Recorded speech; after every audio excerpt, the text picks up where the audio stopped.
સુરત ડૂબ્યું, કમરસમાં પાણી ભરાયા, શહેરની નવી અને જૂની સિવિલ હોસ્પિટલ પાણી. આગાહી મુજબ ચોમાસું જતા જતા તોફાની બન્યું. દક્ષિણ ગુજરાતમાં વરસાદે જતા જતા તોફાની રૂપ ધારણ કર્યું. સુરતમાં સવારથી વાદળછાયા વાતાવરણ અને બફારા વચ્ચે સાંજ પડતા કાળા ડિબાંગ વાદળો વરસી પડ્યા. સાંજ પડતા 2 કલાકમાં અનરાધાર વરસાદ પડતા અડધું સુરત ડૂબી ગયું. મેઘરાજાએ 2 કલાકમાં સુરતને બાનમાં લેતા મોટાભાગના વિસ્તાર બેટમાં ફેરવાયા. સુરતના રોડ પર કમર સુધીના પાણી ભરાયા. સુરતના 2 કલાકમાં 2 ઇંચ વરસાદ પડતા કૈલાસનગરમાં ઘૂંટણસમાં પાણી ભરાઈ ગયા.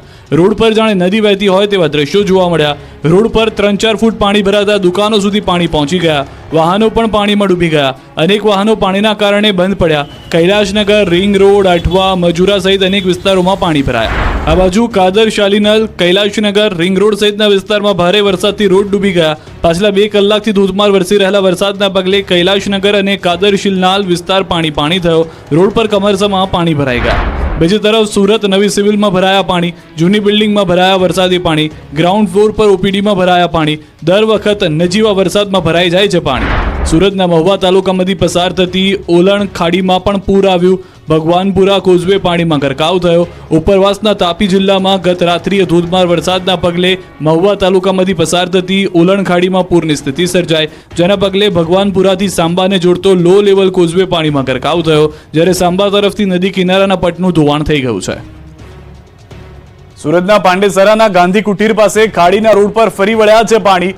રોડ પર 3 થી 4 ફૂટ પાણી ભરાતા વાહન ચાલકો ફસાઈ ગયા હતા. દ્રશ્યોમાં જોઈ શકાય છે કે ખાડીમાં બાઇક ડૂબી જાય એટલું પાણી ભરાઈ ગયું છે. પાણી વચ્ચેથી બાઇક ચાલકો બાઇક કાઢી રહ્યા છે. જાણે હવે બોટ વસાવવાનો સમય આવી ગયો છે સુરતના પાંડેસરામાં. તે પ્રમાણેના દ્રશ્યો જોવા મળ્યા. જાણે બાઇકનો ટેસ્ટ ચાલતો હોય કે આટલા પાણીમાંથી નીકળશે કે નહીં તેમ ખાડીના વિસ્તારના દ્રશ્યો જોવા મળી રહ્યા છે. 1-2 નહીં, અનેક લોકોને આ પરિસ્થિતિનો સામનો કરવો પડ્યો છે. જે તે દ્રશ્યોમાં પણ આપ જોઈ રહ્યા છો, સાયલેન્સર બાઇકના ડૂબી રહ્યા છે. સામાન્ય રીતે બાઇકના સાયલેન્સર ઊંચા હોય છે. બાઇક પાણીમાં કેડસમાં પાણીથી વધુ હોય તો જ બંધ થાય ને તે પ્રમાણેની પરિસ્થિતિ હાલમાં સુરતની અંદર જોવા મળી રહી છે. પાંડેસરાના દ્રશ્યો આપે જોયા. તો સુરતના રાંદેર વિસ્તારમાં જળબંબાકાર રાંદેરની સ્કૂલમાં ભરાઈ ગયા છે પાણી. દોરડાના સહારે બાળકોને બહાર કાઢવામાં આવી રહ્યા છે. સેંકડો બાળકો શાળામાં હતા અને દરમિયાન જે ધોધમાર વરસાદ થયો તે વરસાદના કારણે પાણી ભરાઈ જવાની પરિસ્થિતિ થઈ. પરિવારજનો તો બાળકોને લેવા પહોંચ્યા હતા, પરંતુ પરિવારજનોને પણ દોરડાનો સહારો લેવો પડ્યો છે. જેટલા બાળકો શાળામાં હતા તેઓને પણ દોરડાના સહારે બહાર કાઢવામાં આવી રહ્યા છે. આજે તે દ્રશ્યો જોઈ રહ્યા છો, સેંકડો બાળકો શાળાની અંદર હતા. રાંદેર સ્કૂલમાં ભરાઈ ગયા છે પાણી, જેના દ્રશ્યો આપ જોઈ રહ્યા છો. ભારે બફારા વચ્ચે અમદાવાદમાં ગાજવીજ સાથે વરસાદ ખાબક્યો તો 30 થી વધુ તાલુકામાં પણ વરસાદ નોંધાયો. ચોમાસાના અંતિમ રાઉન્ડમાં મેઘરાજાએ સટાસટી બોલાવી. 8 કલાકમાં 24 થી વધુ તાલુકામાં વરસાદ પડ્યો. 2 કલાકમાં 2 થી 3 ઇંચ વરસાદ પડ્યો. 3 તાલુકામાં 1 ઇંચથી વધુ વરસાદ થયો. પ્રાંતિજમાં 2 કલાકમાં 1.65 ઇંચ વરસાદ થયો. સુરતમાં 2 કલાકમાં 1.5 ઇંચથી વધુ વરસાદ થયો. વાપીમાં 1 ઇંચ વરસાદ ખાબક્યો. દાહોદ ગણદેવીમાં 1/2 ઇંચ વરસાદ. ત્યારે અમદાવાદમાં ફરી વરસાદી માહોલ જામ્યો. અમદાવાદમાં બપોર બાદ વિવિધ વિસ્તારમાં વરસાદ પડ્યો. ભારે પવન અને વીજળીના કડાકા ભડાકા સાથે વરસાદ પડ્યો. Naroda, Kotarpur, airport, Sardarnagar, Jamalpur, Lal Darwaja, Astodia, CTM, Vastral, Nikol, Ramol, Gomtipur, Saraspur, Khokhra, Hatkeshwar, Bopal, SG highway, Prahlad Nagar, Chanakyapuri સહિતના વિસ્તારોમાં ધોધમાર વરસાદ પડતા રોડ પર પાણી ભરાયા. ભારે વરસાદના પગલે ગુજરાતવાસીઓને ભયંકર બફારામાંથી રાહત મળી.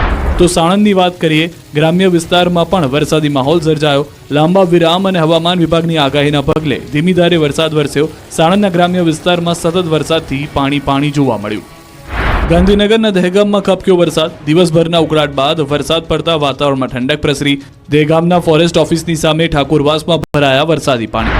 સાબરકાંઠામાં લાંબા વિરામ બાદ વરસાદી માહોલ જામ્યો છે. ગાજવીજ અને પવન સાથે વરસાદ વરસ્યો છે. અસહ્ય ઉકળાટ બાદ વરસાદી માહોલ છવાયો છે. ખેડૂતોમાં ચિંતાનો માહોલ ઊભો થયો છે. હિંમતનગરના હડિયોલ, ગઢોડા, અકોદરા, કેસરપુર સહિતના ગામડાઓમાં વરસાદ વરસ્યો છે. પંચમહાલ જિલ્લામાં વરસાદી માહોલ જામ્યો. ઘોઘંબા તાલુકાના પૂર્વ વિસ્તારમાં ગાજવીજ અને પવન સાથે વરસાદ વરસ્યો. ભારે ઉકળાટ બાદ સાંજના સમયે વરસાદી ઝાપટા પડ્યા. સતત 2 દિવસથી વરસતા વરસાદને લઈ ધરતીપુત્રો બન્યા ચિંતિત. ખેડા જિલ્લામાં પણ મેઘસવારી આવી પહોંચી. માતર, મહેમદાબાદ, નડિયાદ સહિતના ગ્રામ્ય વિસ્તારોમાં વરસાદ વરસ્યો. વીજળીના કડાકા ભડાકા સાથે મેઘરાજાની ધમાકેદાર બેટિંગ. ભારે પવન સાથે રાત્રે 1 ઇંચથી વધુ પડ્યો હતો વરસાદ. ભારે વરસાદ પડતા ખેડૂતો મુકાયા ચિંતામાં. આણંદના અંકલવના ઉમેટા ગામમાં પસાર થતી મહીસાગર નદીમાં એકાએક પાણી છોડવામાં આવતા 11 લોકો અને 250 જેટલા પશુઓ ફસાયા હતા. નદીના પ્રચંડ પ્રવાહમાં 10 થી વધુ ભેંસો તણાઈ ગઈ હતી, જ્યારે સ્થાનિકોએ 11 લોકોનું રેસ્ક્યુ કરી બચાવી લીધા છે. જોકે પશુઓ હાલ પાણી નદીની અંદર તણાતા જોવા મળી રહ્યા છે. કેટલાક પશુઓ હજી પણ ફસાયેલા છે. સમગ્ર ઘટનાની જાણ આંકલવના તંત્રને કરતા આંકલવ મામલતદાર જિલ્લાનું તંત્ર ફાયર બ્રિગેડની ટીમ ઘટના સ્થળે પહોંચી તે પહેલા સ્થાનિક માછીમારે 11 લોકોનું રેસ્ક્યુ કરી બહાર કાઢ્યા હતા. ગત રાત્રિએ ખેડા જિલ્લાના વહીવટીતંત્રએ વણાકબોરી ડેમમાંથી 1 લાખ ક્યુસેક પાણી છોડ્યું હતું, જેના કારણે આ પરિસ્થિતિ ઉદ્ભવી છે. ભરૂચ ખાતે ગણતરીના સમય દરમિયાન વરસાદ પડતા સેવાશ્રમ વિસ્તારમાં પાણી ભરાઈ ગયા હતા. પાણી ભરાતા રાહદારીઓને હાલાકીનો સામનો કરવો પડ્યો. નગરપાલિકા તરફથી પાણીનો નિકાલ ન થતા આ પરિસ્થિતિ વારંવાર ઊભી થવા પામી રહી છે. ભરૂચની જનતાનું કહેવું છે કે આ પહેલી વખતની ઘટના નથી અને વારંવાર થઈ રહ્યું છે, છતાં પ્રશાસનને કોઈ ફરક નથી પડતો. તો છોટાઉદેપુર જિલ્લામાં 6 તાલુકા પૈકી 3 તાલુકામાં ધોધમાર વરસાદ. 20 દિવસના વિરામ બાદ મુશળધાર વરસાદ વરસ્યો. વીજળીના કડાકા ભડાકા સાથે વરસી રહ્યો છે વરસાદ. ઉકળાટભર્યા વાતાવરણ બાદ વરસાદ વરસતા ઠંડક પ્રસરી ગઈ છે. બોડેલી શહેર સહિત ગ્રામ્ય વિસ્તારો પણ ધોધમાર વરસાદના ચપેટમાં છે. બોડેલી તાલુકાના ઢોકલિયા, અલીપુરા, ચાચક સહિતના ગ્રામ્ય વિસ્તારોમાં વરસાદ વરસી રહ્યો છે. સુરત શહેર તેમજ જિલ્લાના વાતાવરણમાં અચાનક પલટો આવ્યો હતો. બારડોલી નગરના ધુલિયા 4 રસ્તા નજીક માત્ર 1 કલાકના વરસાદમાં પાણી થઈ ગયેલા દ્રશ્યો જોવા મળી રહ્યા છે. હાઈવે પર પાણી ભરાતા ટ્રાફિક જામની સ્થિતિ સર્જાય. પાણી ભરાવાને કારણે વાહન ચાલકોને હાલાકી વધી ગઈ છે. હાઈવે પર પણ ઘૂંટણસમાં પાણી ભરાઈ ગયા છે. હાઈવે પર ચક્કાજામના દ્રશ્યો જોવા મળી રહ્યા છે, કારણ કે આ હાઈવેના દ્રશ્યો છે કે જ્યાં પણ ઢીચણસમાં પાણીમાંથી લોકો પસાર થઈ રહ્યા છે. એક તરફનો રસ્તો જાણે બંધ થઈ ગયો હોય તે પ્રમાણેની પરિસ્થિતિનું નિર્માણ થયું છે. તો મધ્ય ગુજરાતમાં વડોદરાની અંદર ભારે પવન સાથે ધોધમાર વરસાદ. ખંડેરાવ માર્કેટ, ચાર દરવાજાની સાથે વિસ્તારમાં વરસાદ આસપાસમાં પણ જોવા મળી રહ્યો છે. રાવપુરા, વાસણા, ભાયલીમાં પણ વરસાદ જોવા મળી રહ્યો છે.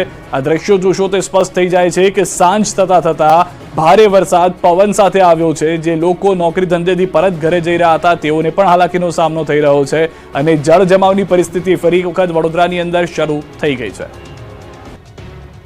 વલસાડ જિલ્લામાં આજે સતત 5મા દિવસે પણ વરસાદી માહોલ જામ્યો હતો. સવારથી જિલ્લામાં વાદળછાયા વાતાવરણ વચ્ચે છૂટોછવાયો વરસાદ વરસ્યો. જોકે સાંજના સમયે જિલ્લાના અંતરિયાળ કપરાડા વિસ્તારમાં ધોધમાર વરસાદ વરસતા થોડી જ વારમાં રસ્તાઓ પાણી થઈ ગયા હતા. કપરાડાને રાજ્યનું ચેરાપુંજી માનવામાં આવે છે. રાજ્યમાં સૌથી વધુ વરસાદ કપરાડામાં નોંધાય છે. આ વર્ષે પણ ચોમાસામાં અત્યાર સુધીમાં 130 ઇંચથી વધુ વરસાદ વરસી ચૂક્યો છે અને આજે પણ વરસેલા વરસાદે કારણે કપરાડાના રસ્તા પાણી થઈ ગયા હતા. વરસાદ ખેતી પાકને અનુકૂળ હોવાથી ખેડૂતોમાં ખુશી છે. હવામાન વિભાગે પણ જિલ્લામાં ભારે વરસાદની આગાહી કરી હતી.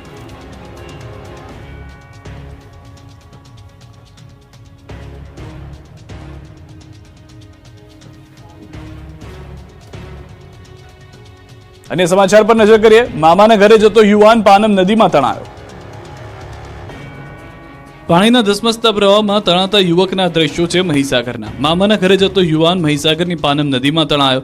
વરસાદને કારણે નદી ગાંડીતુર બની, ત્યારે ખલાસપુર ગામનો યુવક ચંસર બેટ તેના મામાના ઘરે જઈ રહ્યો હતો.